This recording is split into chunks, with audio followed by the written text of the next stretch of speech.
Welcome into Paul Catalina's Top 5, brought to you by Flag and Anthem. Go to flagandanthem.com, use our promo code 365sports. Here are my top 5 ideas to save the Bulls. Now, none of these have to work in Congress. Some of them you can maybe grab bag, but these are just different things that they could do because after this weekend's news, bowl games as we know them are more than likely over. So how do we change them so that they can exist and benefit more people than just the bowl committees and coaches who don't leave their programs? Because right now, the benefit to a bowl game is far different than it used to be. Do we like that? Not really, but we have to attack the realities of the sport. Number 5, move some of the lesser bowls to week 0 or pare them down completely. But I think the Bahamas Bowl would do a lot better if it was in August and not in December. I think people aren't, they may want to go, but fans are not going to divert their holiday plans to go to the Bahamas because their 6-6 team made a bowl game. That's just not going to happen. So the Bahamas Bowl, like whatever kind of tax grab or whatever it is, that would be way more fun if you opened the season in the Bahamas. You think Ireland's nice? Have you been to the Bahamas? That would be something. Plus, it would be more of a focus for that bowl committee. Do something like that earlier in the season as opposed to at the end when teams are, again, 6-6, 7-5, maybe not necessarily fans are going to run out and go to those games. Number 4, a college football NIT. This has been discussed since the playoff came around. This would allow the bowls to, put something together to, kind of keep people interested where, okay, if you win, you get to keep playing just like everybody else. I don't know the feasibility of this running concurrently alongside the other college football playoff. And just because it works in basketball and it's already starting to change in basketball, does that mean it will work in football as well? Not necessarily, but it's an idea, and I think fans would maybe enjoy it. And this is not just ignoring the fact that eventually we're going to have the conversation about the P4 and the G6 and whether they're in this thing together or not. Number 3, end conference tie-ins. Just go by the rankings. So our nightmare that we had this weekend would not really have gone by, okay, well, the Big 12 has 7 bowl tie-ins and the ACC has 8 and the SEC has 9. No. Just end the conference tie-ins. They're less relevant than they used to be, especially since random bowls well away from, like the Pinstripe Bowl as a Big 12 tie-in. Well, the New York is only close to one Big 12 school relatively, and that's West Virginia. So, what are you doing? New York's a great visit, especially during the holidays, but let's be honest, the regionality of the bowl games where if you won the Southwest Conference, you went to the Cotton Bowl in Dallas, a mere 4 hours max from wherever you were, that is different now.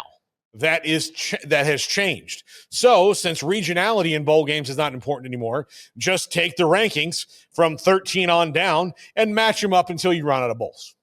Just go. That may be more interesting. Plus, you may see teams that you never, as a fan, get to see play before. That would be exciting, which is what bowl games used to be. But now because of conference tie-ins, if you've been in the Alamo Bowl, say, 10 times in 30 years, 4 of those times probably against the same team. So is that as exciting when it's the Alamo Bowl and, you are TCU and you've played Arizona 3 times? I say that like Big 12, Pac-12, how it used to be, but even still adds a little more spice to it.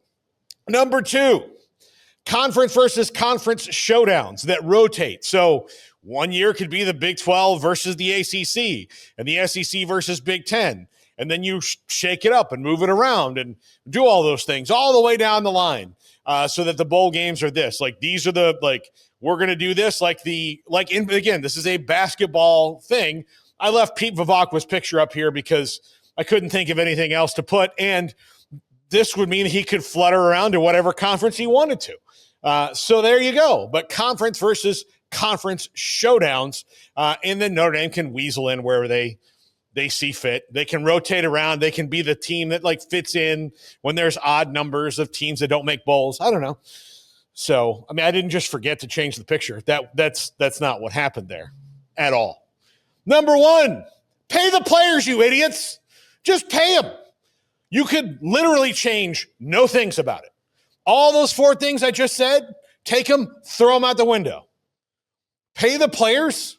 And I know it's tough to play 85, 100 guys, but you've been taking a bunch of money and putting it in the coffers of a city for a long time. You can take some of that money and pay the players. And then maybe like when the team goes, oh, our coach is leaving, should we go? The vote goes, yeah, dude, I need 25 grand. Let's go. If you don't want to play in it, say you pulled your hamstring and GTFO. But we're going to this bowl game. We're going to do that because not everybody's going to the NFL. All right, I'm going to be lucky to be catching passes for the Argonauts, the Birmingham Stallions. Papa going to get paid. Again, if you just pay the players, like all this, like, the bowls as we know it, oh, God, how do we fix it? Pay them. Just pay them. They'll do it. They will do it. The most American thing ever is doing something for money. That's it. They're like,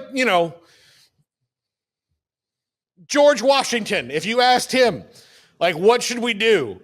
At first, he would be like, well, first, you have teeth not made out of wood? Can we get on that? And 2, just pay him. Although he was a fan of indentured servitude and unpaid labor. So maybe I picked the wrong guy. I was going to say those teeth weren't wooden. Yeah. Yeah.